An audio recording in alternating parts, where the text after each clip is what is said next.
We could call it a hinge point in history. We could call it a crisis point in history, where we face this fork in the road, where we can continue on this path towards planetary chaos, or we can imagine into existence a new, life-enhancing, beauty-drenched civilization.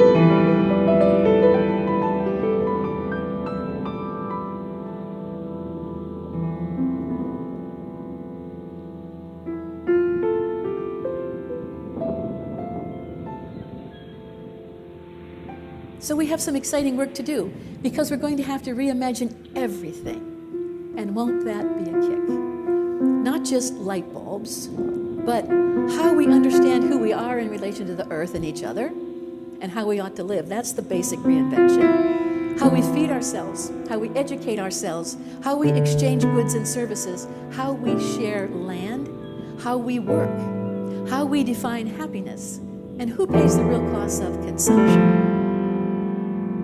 If you ask the true cost of fossil fuels, the glittering life becomes impossible, and the extractive, all-consuming economy reveals itself as a giant going out of business sale.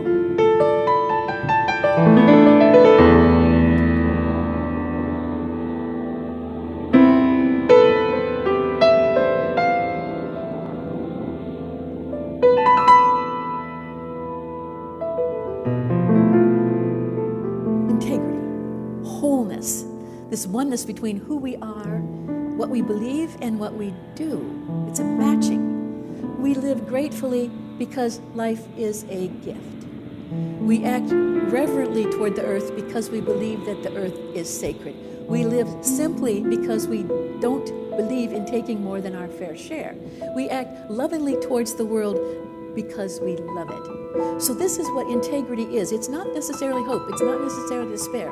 It's going forward actively to pursue the things and protect the things that you value.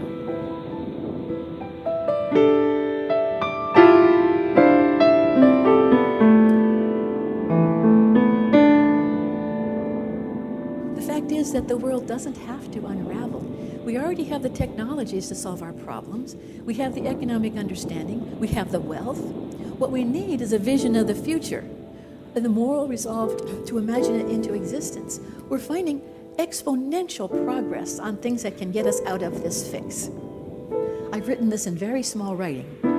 In the case of renewable energy, the costs have plunged 90% in the last decade.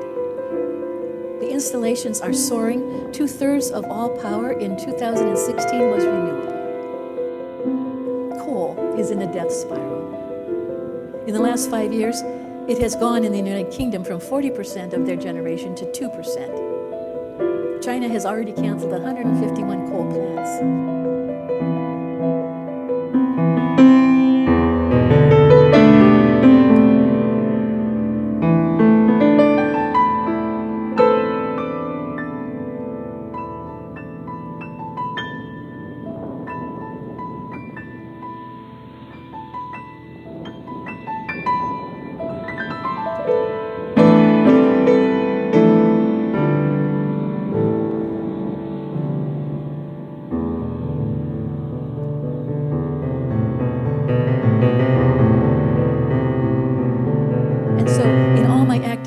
About saying no, what I really am looking for is a discourse of yes.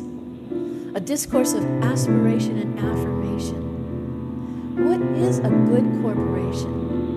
What is an honorable harvest? Imagine. What is a good life? What is good work? How can I make my life reflect my values? Imagine. What is a better way to power our cars? What is a better way to not need the cars in the first place?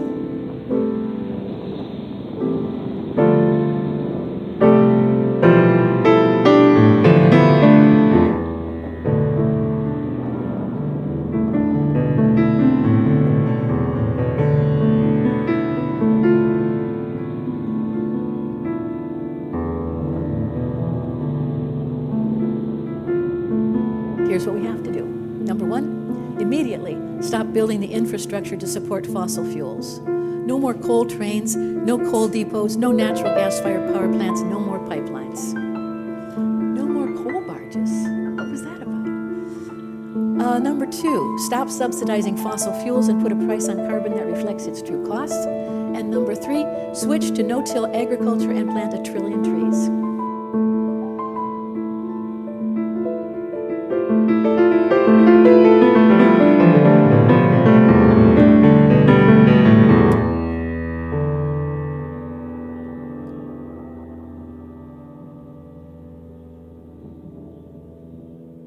So let's imagine a world that's not powered by oily smoke and explosions large and small. It didn't have to be that way, and the future can be different.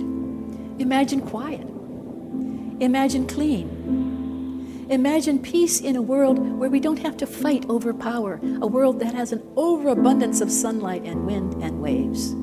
Imagine buildings that are like cherry trees that grow food and provide shade and recycle nutrients and lift us with their beauty.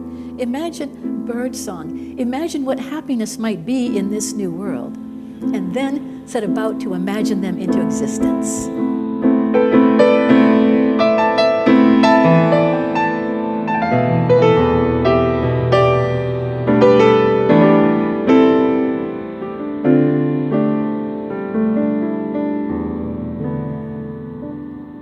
To solve the environmental emergencies invites us to the greatest imagining the world has ever seen. And our work is no less than to reimagine what it means to be a human being in a deeply and desperately interdependent world. And under the threat of sudden stupidity, our work is to let our imagination soar, not to envision the end of civilization, but to set a compass course for its redemption. And I will end then with Erica Jong, who says, "In my dream, the angel shrugged and said, 'If we fail this time, it will be a failure of the imagination.' And then she placed the world gently in the palm of my hand."